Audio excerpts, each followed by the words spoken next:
Hello everyone, this is Ken from Verdigris Market Gardens. We are a off-the-grid market garden here in Columbus, Ohio.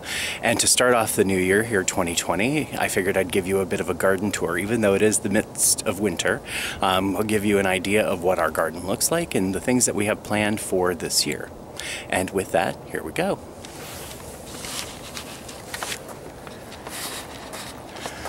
To start off here, it looks kind of funny, but we took somebody's Christmas tree that had actually blown onto our property and put it in here. This bed is going to be for currants, not currants, but gooseberries. We're going to try our hand at those, and we figured that the pine needles would provide a really good ericaceous or acidic mulch to prepare the soil for that, so that's why we put that there. If we come across another tree that has been blown over, or we find it in the trash or whatever, we'll bring it and put it over here in the other bed, which is what we are planning to do gooseberries here as well. Originally we had put blueberries in here and they have not fared very well. I'm not sure if it's weed competition or if it's just the nature of the blueberry itself, but it just didn't quite work out very well. Next is our espaliered pear arch. I think in previous videos you've seen it, but we've done some tying in with it, and it's really starting to take shape and supporting itself. Looks really good. Over there it looks like a forest of weeds, but actually that's asparagus, and those are the asparagus ferns and some weeds that we will dig out and trim up as soon as spring gets here. Here we did potatoes this year, and we're probably going to do them again in this soil. It tends to help prevent weed competition, so we'll till all of this in and put potatoes or seed potatoes in here again. They seem to do very well for us.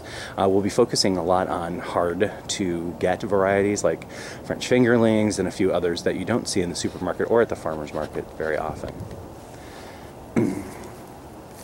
Next is a series of beds. Here's our rapidly diminishing dirt pile. We've had some soil brought in, some organic soil, and we're just finishing the last of it to fill a few extra beds. Here we grew beets and some other herbs this year and sunflowers, and we're really going to focus more on medicinal herbs and things that go into our herbal products this year. So these will be the beds that I start putting perennial herbs in. They get a good amount of sun throughout the day, so this should be a very good place for them. Here we've got a series of beds that we had various vegetables in, carrots and whatnot, and we're going to be experimenting with some vertical gardening with these cattle panels. Well, actually these are sheep and horse panels, and we've cut them in half, and we're going to be using them as arches. We're going to be bending this over two beds and maybe doing some winter squash in there. Same thing with our polytunnel. We've taken down the majority of it for the winter, but we'll be putting it up in spring, getting it ready to do lettuces and greens and whatnot, and then these panels are going to be used as an arch or as a bracket for winter squash, and maybe plant some lettuces and greens underneath. Here's our very messy shed, so I'm not going to show you the inside of it, but just understand that it really needs a lot of cleaning. We've shoved a lot of stuff in there in the winter, but it's a great shed. It fills our need. What we did do is add a hip roof onto this to collect rainwater for our wash and pack. We'll be adding solar panels to the roof of the shed this year to make flowing water, or water that we can actually apply some pressure to through a pump. But it's got to be solar powered because our ethos is to be completely off the grid. Here's a project we've been working on, which is a solar can or solar pop can heater that's going to be for our greenhouse. A little more on that later. Hopefully it'll add a little bit of heat to the greenhouse and help us get a jump on early spring crops. Next up, well, one of our cats. This is Midnight. We've got 3 cats that live here at the garden, and 2 of them showed up this morning, but not a third one. But anyway, in front of the cat is our rain capture. We have a 550-gallon tank that we use this lean-to structure to oh, there's the third cat. I hadn't seen her this morning. This is Magic, and Precious is around here somewhere too. So we use this to collect rainwater, and we use solar energy to pump that water throughout our garden. Over here is one of the brambles. This is blackberries. This needs to be pruned back because we use primocane, blackberries and raspberries, and so they have to be cut right down to the ground. So I got started on this yesterday, but I didn't get too far stuck in, just because I got busy and doing other things.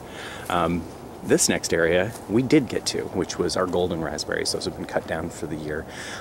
So what happens with primocane is that they only grow and they only produce fruit on first year's growth. So that's why we cut them back down to the ground. They spread very well, and they're going very well, so they'll bring up new golden raspberries this year. Something we hadn't shown you is, I know we've shown the chicken coop before, and this is where our chickens live, but we actually built an expansion to it this year. So we cut into our original coop, we added a little bit of a breezeway and a whole new yard for the chickens. We're going to be adding a roof to this. So one, it'll protect the chickens, and two, we can use it to collect rainwater and to hold on to some solar panels to power the door for the chicken coop. It's a power door. It's built on solar energy, which it ended up getting ruined last year, so we cut the cables and we're going to try again this next year. You see a lot of debris around here. We've been cutting back our raspberry brambles, and we're going to be shredding a lot of this in the spring to use as mulch. But this was also red raspberries that we cut back, and there's a very weedy bed that we're going to be using for potatoes this year too. We put a bale of straw on the west side of the chicken coop. It provides a little bit of a wind barrier for when the chickens are out during the day. A lot more gardening beds, some with vertical gardening arches, so we do beans and peas and whatnot on it. Our grapes are doing very, very well. They're going to get a prune later this winter. We're growing 4 varieties that we're going to maybe experiment with some winemaking. We're not going to really do a whole lot of production for food, but we might try to bottle a bottle or two of wine for ourselves. Coming back here are our apple trees, and they are doing very well. This is the 4th year for them, so they'll start producing fruits. We have 5 different heritage varieties, actually 4 different heritage varieties and 1 modern. The one on the end is a Honeycrisp. That's because it's very popular with people in the markets. But the balance of them are heritage varieties that will do well with eating as well as doing well with cider. In between the trees, we've planted comfrey. It acts as a natural fertilizer. We cut the leaves back and strewn it on the ground and dig it into the beds and things like that, and it really does help with adding fertility to the soil. We kind of passed by our greenhouse, which is now housing some overwintered herbs, as well as some racks and things like where we start seedlings off. Coming back around, we've got our mound to nature, which is in desperate need of some repair, and our compost, which has kind of become the bane of our existence. We built this 3-bin compost system, and it's not really working out for us very well. We produce a lot of waste, and it really doesn't turn very easily, and it doesn't break down as quickly as we'd like it. So we decided that we're going to buy a reasonably priced chipper shredder in the spring and start shredding it and just using it directly on our beds as mulch. And that should reduce the amount that fills up this compost bin and also just add fertility directly to the soil. Here's more raised beds with arches for peas and beans. And then our bee structure. We're going to be adding some bees to the garden next year, but our existing hives are here. They are protected under a structure that also captures water and takes it down into a rain barrel. What we put in front of it are, good morning, Mr. Bird. We put hay bales or straw bales in front of it to provide a wind barrier. Last year we ended up losing part of a hive because of wind and cold. So we just put the winter feed on. We used fondant impregnated with lemongrass and lavender and a few other herbs. And so they've gotten their winter feed, but this is going to provide a little bit of a wind barrier. This area is really going to be focused on herbs. It currently is. So we've got sage and tarragon and lemon balm and oregano and variegated sage and bee balm.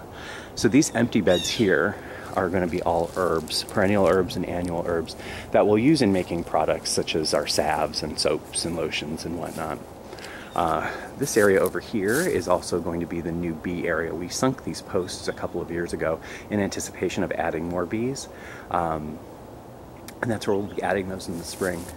Now I'll back up a little bit into this area over here. As you see this large black shape come into focus, that is going to be a pond. Now this area over here, which is currently vertical gardening, my husband and I are having a debate whether or not this would be a great area for a duck enclosure, maybe doing some Indian runner ducks for those beautiful eggs that they provide. Plus they really do provide a lot of insect control. So if we do make a duck house in this particular area, having the pond in here will be very appropriate and will help them have a nice natural habitat. Continuing on, we've got some lovely plum trees that should be producing this year, and cherry trees as we move back to the front of the garden.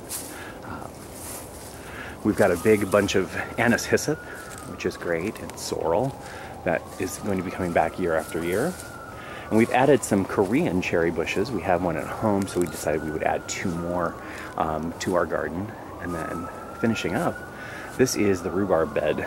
We've had varying success with rhubarb, so I figured I would really heavily mulch it with wood chips this year, and hopefully the crowns are surviving better because of that insulated layer. Coming back to our rapidly declining dirt pile, hopefully this will be out of the picture this year, and we'll have a few more beds like this gray one here that we have throughout the garden that we'll be filling with the balance of this dirt. And then we'll be adding, topsoil and mulch and compost to them to make them productive beds. So that's a small tour of our garden. One area that I actually did miss, and I'm going to show you, is beyond the polytunnel are a set of 4 beds that we're going to be filling up and putting red currants in. We currently grow black currants at our house, but we wanted to try red currants, and we wanted to have them here isolated so they wouldn't be cross-pollinated. Anyway, that is the tour of our garden. I certainly hope you enjoyed it, and that you click and subscribe to get more updates from Verdigris Market Garden in the future. Thanks for watching.